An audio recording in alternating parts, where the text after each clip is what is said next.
Camera speed. Sound production, take one. It's mostly that I want to write and direct my own films. So I just released my first feature, which I made in Wisconsin for a really small budget, that I wrote, directed, and produced. And I just love to keep doing that as much as I can. I do have experience. I've worked on film sets as a crew member in a few different roles over the years, and that's helped me kind of make connections and also make a living being like as close as I can to what I want to do. But yeah, ultimately, I'm open to other opportunities. Like if I was able to write for another TV show or direct for another TV show, that would be amazing. And I know I would learn a lot from that. But ultimately, it's about making my own film, so writing and directing. So next steps, what I'm doing, I was telling you how I'm working on some screenplays now. So I'm just kind of trying to write those and revise and just get them in a really strong place. And then from there, I want to start looking for financiers and producers and try to make another feature that's, hopefully better, with a bigger budget and maybe with some star power, some actors who are more well known to kind of get us a bigger, like, marketable angle. So yeah, just keep growing from there step by step. Hopefully each project I can make bigger and better. So.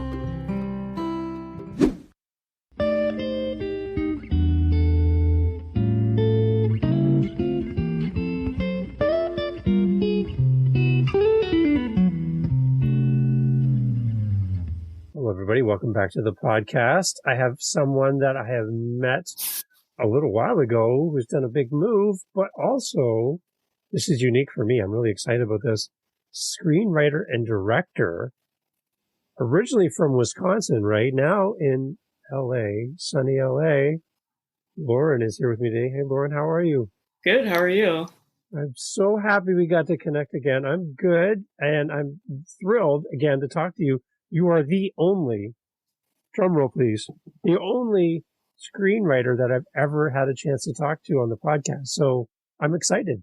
Yeah, I'm excited to be here. It's exciting to talk about the writing process. And like you and I discussed before, I do have a background in fiction writing and nonfiction, other types of writing.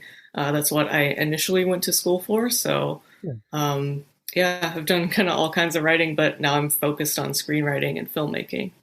So okay, so let's go back to early days. Mm-hmm. What got you interested in writing to begin with? It's hard to say like a specific moment. I think it was just such a gradual progression when I look back on my life and my childhood, because I was always kind of like creating stories in some way. And when I was really young, it was very much copying and imitating things I'd already seen, whether that was like movies I'd watched or like Star Wars or commercials, like anything I had watched before on TV. And then obviously it progressed from there as I got older and kind of was creating my own stories and did the whole like teenage angst poetry phase, which I'm sure a lot of writers relate to. And I just kind of kept going, and it was always, I think my mind is just very active, and so I'm always jumping to different thoughts, and it's always like, oh, what if this happened? What if that happened? So it's just kind of been a natural progression in my life that I've been interested in telling stories and creating different worlds in different ways and things like that. Yeah, so take me down the path of this. How did it start for you to get out of the book really and into behind the camera? That was also kind of a progression, but it was really something that I just kind of noticed and realized that I was very visual in the way I was thinking of stories. And I thought a lot, and I still do this, where it's like I think a lot about conversations and kind of replay them, like a conversation I'm going to have, or that type of thing. It's always like, what are people saying to each other?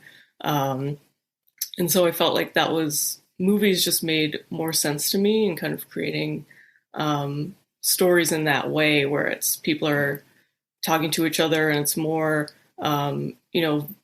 screenwriting versus fiction writing, you're really bringing out, you're just writing what the audience is going to see or experience. And so you have to figure out how to portray that. And so there is more, obviously, there's a lot more dialogue and things like that because you're not having time where you can just be in the character's head and understand their thoughts. You're really have to externalize that in some way. Now, sometimes that can be a voiceover or narration. You can get into their head that way, but it has to be something the audience can see or hear.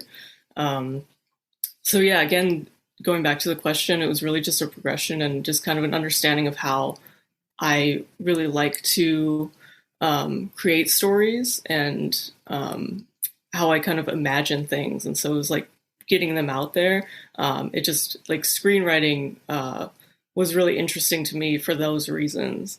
And so, and then from there, I also was interested in directing because I realized I wanted to kind of continue like shaping that story and shaping that narrative and work on the visuals and all of that. For a young screenwriter that might be listening to this and they're curious about this, they have a passion for it, but they don't know where to start. Do you have any starting points that you might want to provide for a listener to kind of give them a little boost? I think a big thing that's helpful is you can read, I mean, there's a bunch of books you can read to kind of get started. Learning the format, which you can look up pretty easily now, but writing in the right format is helpful too. And then, yeah, I mean, seeing if you can take a class, even if you're not in a university setting, if it's just a one-off class you can find somewhere that can be helpful. I mean, I know now there's a lot more online classes, especially since the pandemic. People are making classes like more accessible that way. So yeah, see if you can just take something, even if it's just one introductory course, so you kind of get an idea of what it is, and just go from there. Learn the format so you can write. So you start off writing it the way you should be, because format's really important. And if you're not writing in the right formats, no one's gonna. If you're trying to send it to a producer, someone who might be interested in it, they're not going to read it if it's not formatted correctly and things aren't in the right place. Okay. So can you go back to maybe one of your earlier works as a screenwriter and then maybe jump ahead and kind of do a little comparison? What are some of the things that you learned from your first few attempts to where you are now? Well, how have you matured as a screenwriter? Yeah, that's a great question. And I actually remember recently, because I was moving, I was going through a lot of old papers and I found some like short scripts from film school. And I think the biggest thing where I've matured as a screenwriter is just like creating dialogue that's more believable, but also less on the nose. I think in any genre, like writers tend to do this, where when we're starting out, we're going to write things very on the nose, very obvious, just kind of what the character's feeling or thinking. And I think what I try to remind myself is a lot of people don't say what they're thinking exactly a lot of times if they're not comfortable in a situation or, they're hiding something or whatever. There's a lot of reasons why we're not necessarily direct in how we talk to people. And I'm guilty of that too. So I think just you're thinking about that and realizing it's like you're not just going to say how you're feeling or the first thing that comes to your mind. You might kind of like be quiet for a minute and then you say something else and you're kind of like conveying something in a different way. So I think it's mainly that, just knowing that from the beginning I was writing that just dialogue that's just like really obvious and really like, I'm feeling like this, or I was really sad at that time, or something like that, where I'm like, like reading it, I'm just cringing. Like no one would ever talk like that, or it's something that's really obvious. Like we understand that, like the audience knows that a character has gone through a loss, for example. And it's like, we don't need them to say that they were really sad or that, like we understand that. And so understanding what can go unsaid also, I think, is important. And I've gotten better with that too. Because like even just the simple thing of a simple look, right? A glance, a raised eyebrow, yes, a rolling of the eyes. Visually, that's a little easier than trying to write that, right? So you have to kind of, absolutely. But I love the bridge between fiction and screenwriting in the sense that you have to create story arc. You got to think Mm-hmm. about the characters and interaction and all the different ways that they connect and how they cross, all that kind of stuff. That's a lot to map out, right? When you're trying to plan out your script and what you're writing. Yeah, it absolutely is. And I'm in the process of doing that now. I've got a few different feature length projects that I'm working on, and I'm starting to get into the process of like writing a beat sheet, which is a sort of outline, which is just kind of the specific, the main story beats you're writing out. And so I'm doing that with a couple different projects that are in different stages. Some of them I've started writing scenes and some of them I haven't, but I'm mapping it out, and it is hard. So it's like, what is this? Because you want to make sure, the best movies, you notice when you're watching closely, there's really nothing's just thrown in randomly. You really have to be specific. And there's a reason for everything. And you can see this, a great example, a newer example right now is Jordan Peele is a great filmmaker with this, because his writing and directing, there's all kinds of like fan videos about Us and Get Out. And I'm sure Nope, I haven't seen Nope yet, but I'm really excited to. But all the details that he puts in, like every single thing that's in the frame or that's referenced or shown has a reason, and it's planting a seed. There's a setup, and then later there's a payoff. So ultimately, that's really important. And you really, when it comes to mapping out the story, that's what, now that I have some experience, I'm getting better at trying to just think that way and think about, okay, what is the point of this scene? Or what needs to happen next? Or, is this beat repetitive? Like, are we just hitting the same story beat twice? Because we don't need to do that. So if we've seen this before, I don't need this part, So it's just, it's really thinking about what is necessary to tell the story, which is challenging, but it's also good. Obviously, it's necessary. Okay, so being out in LA, obviously there's going to be opportunities for you to write and continue to grow as a screenwriter. What excites you about being there right now? What are you just so excited to hopefully experience while you're there? It's kind of surreal, because I've been here for basically a month, and I've been like focused on moving and settling in. And so now that I've done that, it still feels surreal. Like I've explored a little bit, and I remember going to see a friend in Hollywood, and I remember just seeing the signs and everything, like Sunset Boulevard and Melrose, and I'm just like, wow, it's like I'm literally in Hollywood, and this is something right, yeah, it's like I've dreamed about this, and I've been planning it for so long, and now that I'm here, it's wild, but I'm really excited. It's definitely a place where there's inspiration everywhere, it seems, and so there's like a lot of places where there's just like art murals and writings like on a wall or something, which is really cool. So just walking around and seeing everything is exciting. And there's an Academy Museum of Motion Pictures, which I'm excited to go to. So stuff like that, just being here is exciting. And there's definitely there are a lot more opportunities. And there's also, there's a lot of competition too. So it's like, kind of a double-edged sword, but it's in a good way. It's I guess it's just, I'm kind of focusing on getting inspired and taking inspiration like in this place now. It's great. So what's your long-term goal? Do you have it kind of mapped out a little bit about where you want to be, what you want to do? Like, do you want to write for movies? Do you want to write for television? Do you want to do your own things? Do you want to work for somebody? Like, what's kind of your plan? It's mostly that I want to write and direct my own films. So I just released my first feature, which I made in Wisconsin for a really small budget, that I wrote, directed, and produced. And I just love to keep doing that as much as I can. I do have experience. I've worked on film sets as a crew member in a few different roles over the years, and that's helped me kind of make connections and also make a living being like as close as I can to what I want to do. But yeah, ultimately, I'm open to other opportunities. Like if I was able to write for another TV show or direct for another TV show, that would be amazing. And I know I would learn a lot from that. But ultimately, it's about making my own film, so writing and directing.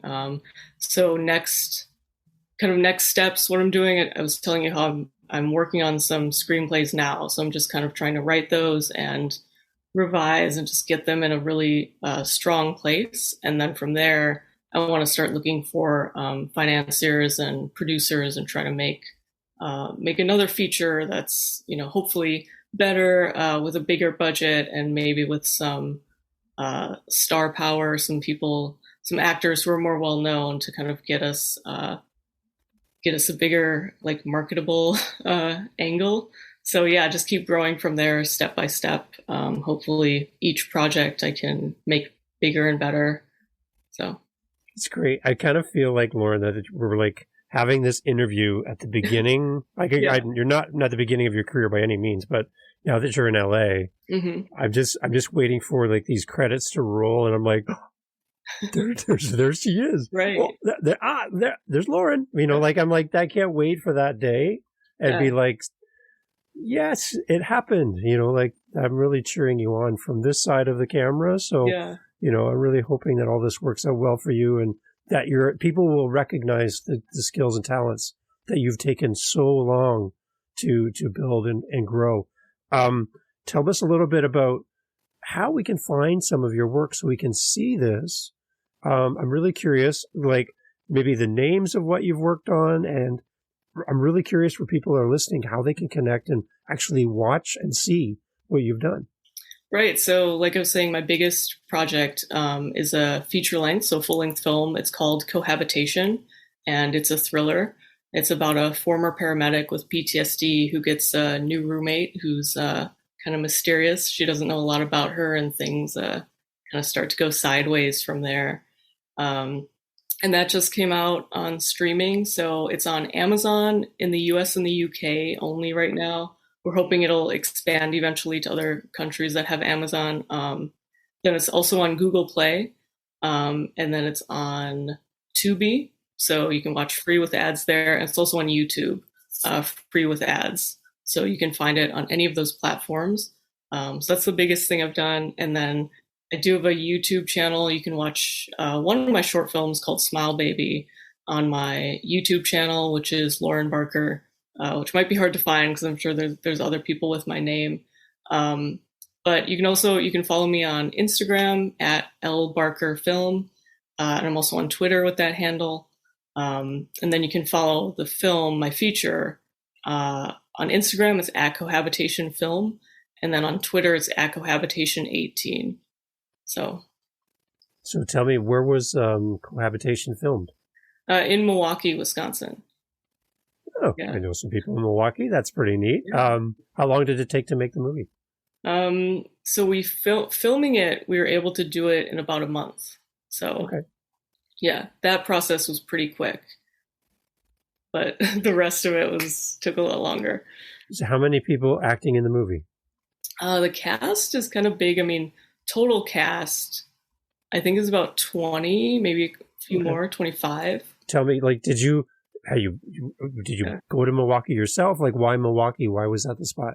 Well, I grew up in Madison, Wisconsin, so it was kind of nearby. Okay. And then I went to college, went to film school in Vancouver, and then I was back in Wisconsin for a while because I couldn't get a Canadian work permit. So I was hoping to stay in Vancouver because there's so much film work there. And it was like so exciting to be there, but didn't work out, which is fine. So, and then I moved to Milwaukee because it's just a bigger city. It's the biggest city in Wisconsin. And there was more, I had started freelancing on film sets. So there was just more work based there. So I was like, okay, I'll go there for a little bit and then we'll see about if I want to move to LA or Seattle or somewhere else. I'll figure that out later. So yeah, I was working in Milwaukee and I had the script that I was really excited to make. So I was just trying to connect with people and figure out how to make it. As you know, I just wanted to like get something made, and I had made 2 short films, and I wanted to make a feature because I was just like, I'm a very like ambition-driven person, and I was just really impatient to make it because I was like, okay, I want to make features. I don't want to, like make like 10 more short films or something. And just like, I know I want to make features. So why would I wait? And I knew it was like, I did apply for some grants and stuff like that, which none of them really worked out. So we ended up just, I did crowdfunding to get our initial funds so that we could shoot it. And I could connect, at that time I connected with a director of photography and a producer and some other crew members. So then we built out the crew from there and cast.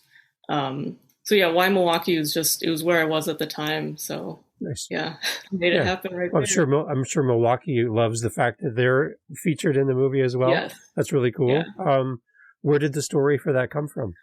So that was something I started in film school, and I had an idea that we kind of, with my professors and classmates, they kind of helped me shape it into what it is now. Before it was a little different and didn't quite, like, the story probably wouldn't have panned out the right way. And so that was the biggest thing. So we kind of shaped it into, okay, so there's this roommate conflict and things like that. And I was just really interested in kind of the idea. There's a lot of like films and stories about this where you don't always like know someone that you're really close to, which is like terrifying in so many ways, which I think is why we, we're interested in those stories, we consume them and we write them.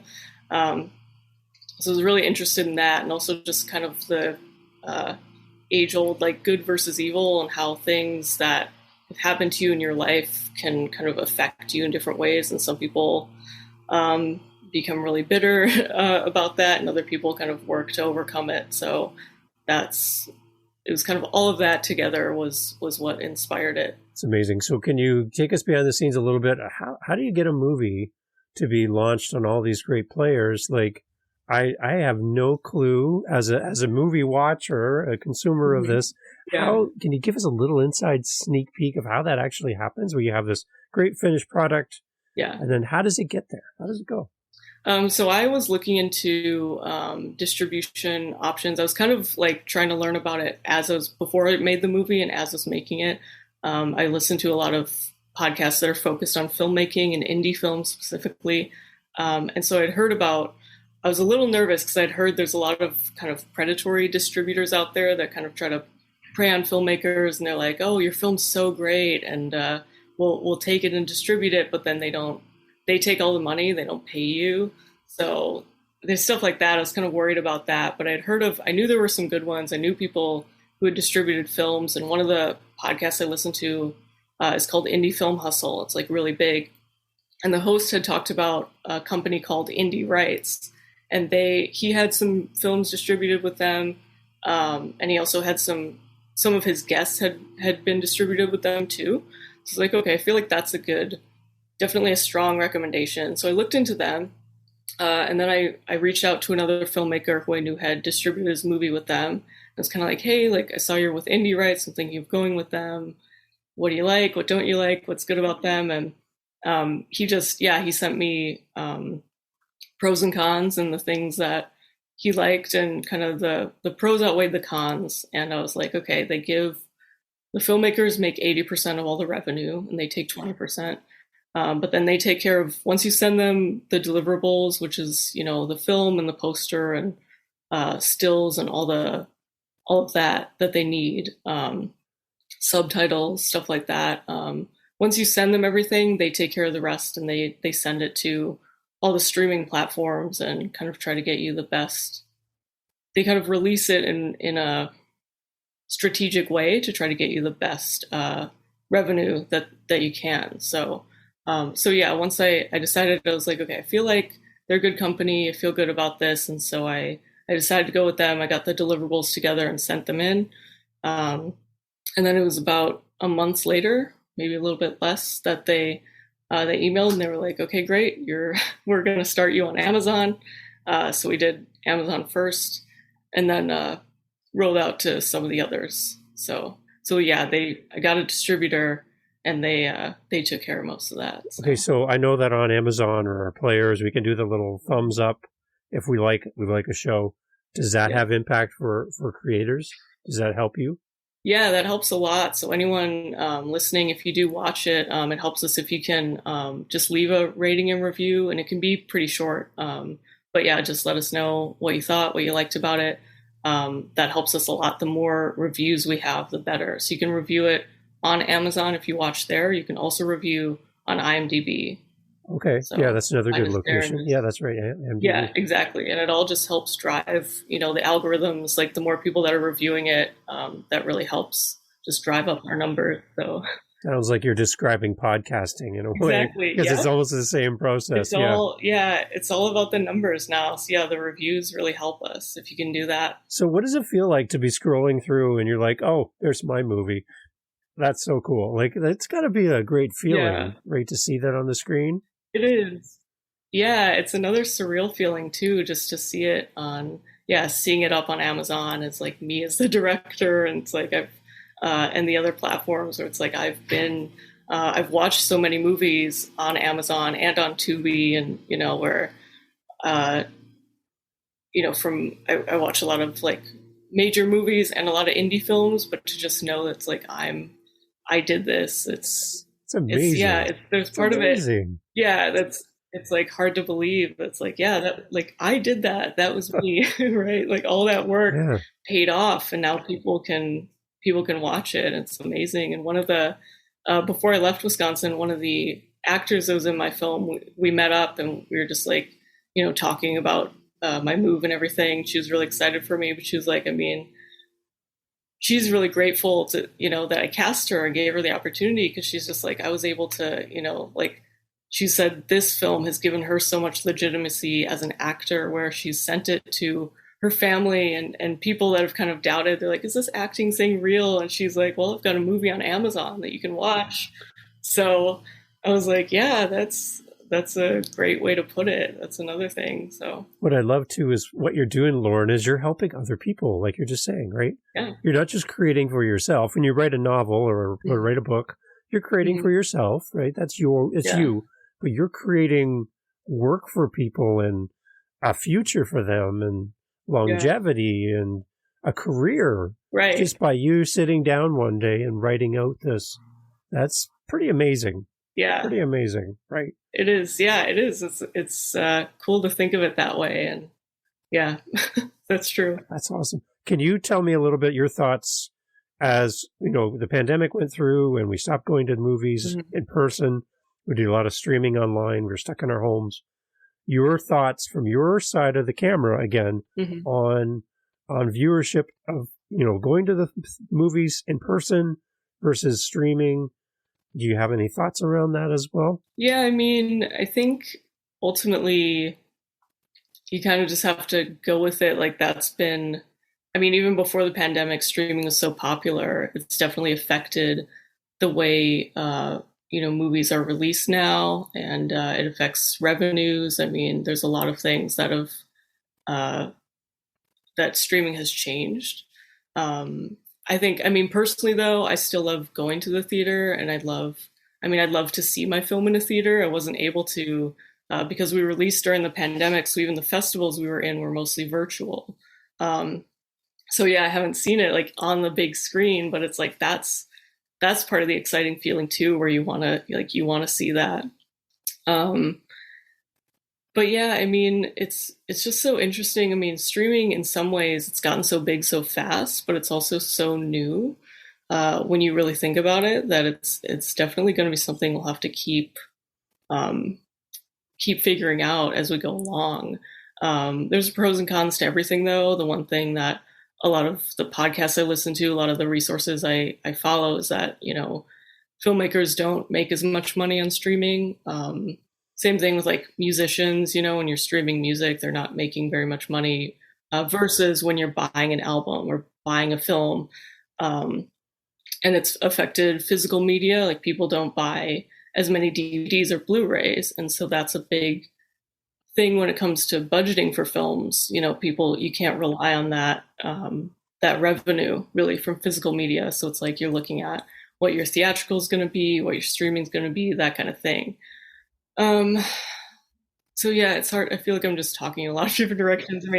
There's a lot, yeah, there's a lot to it. But I think at the same time, I mean, it's made so many movies so accessible. Like I stream a lot of films because it's like, it's expensive. It takes time and effort to go to the theater versus sitting at home and watching something. It's great to be able to do that as well. So yeah, pros and cons ultimately to both. Yeah.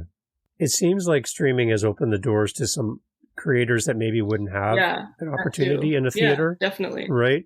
But I love the crowd atmosphere of, the popcorn smell and the sticky floors and all of that, and be a part of something me too. as a group. Yeah. That's what I'm missing in music, in movies. I'm missing that crowd atmosphere where we're all there together. We're all experiencing this together, and you get the with the whole crowd or the cheers, whatever, right? So I love that kind of atmosphere, and I hope it comes back soon. And I hope that we can see your movie in Canada, up here in Canada. I would love to be able to share that as well in Canada. So we'll figure out some way we can watch it in Canada. But I think up in Canada, you can watch, you can find it on Google Play and Tubi and YouTube. So you should be able to watch on those three. It's just Amazon, not yet. Maybe eventually, but yeah. Amazon. Come on. Right. Yeah. No, it's great. I love the conversation, Lauren. And I love, again, that you're the very first screenwriter, director, everything all in one to be on the podcast. And then again, to go and be able just to click play and see your work. Amazing. I'm so happy to have you here. Yeah, well, it's been really great to be here and talk about the whole process. It's really fun to kind of relive it too. So thank you for having me. So I wish you all of the best. Thanks. I don't have to wish you luck because you create your own luck. You're doing such a great job. Right. But I can't wait to see all of the great things with your name attached to them. And many, many great things are coming your way. I'm really excited for you. Thank you. I can't wait for you to see them. Excited to make them. So thank you, Lauren. Thank you so much. Everyone, please go check out all of the things. We'll have all the links in the show notes as well. Lauren, thank you so much. We'll talk again, okay? You're welcome. Thank you. All right. Cheers. Bye. Thanks. Okay, that's a wrap.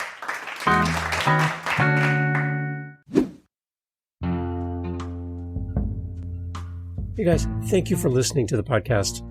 Jump over to livingthenextchapter.com, our website, and you will see a spot where you can leave a voice message. We'd love to hear your feedback. We're trying to make it as easy as possible to hear from you. So if you want your voice on this podcast, yes, that's possible. Go to livingthenextchapter.com, click the little microphone icon, leave a voice message. And we'll insert your message into the podcast. Tell us where you're listening from.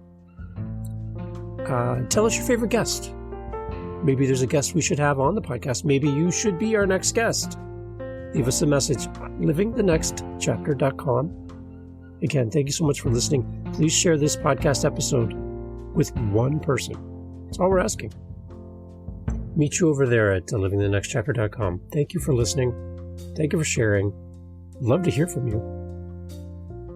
Till the next episode. It's coming up right away. Be sure you hit that subscribe button. Thank you for being part of Living the Next Chapter. Thank you for supporting our guests. Have a great day.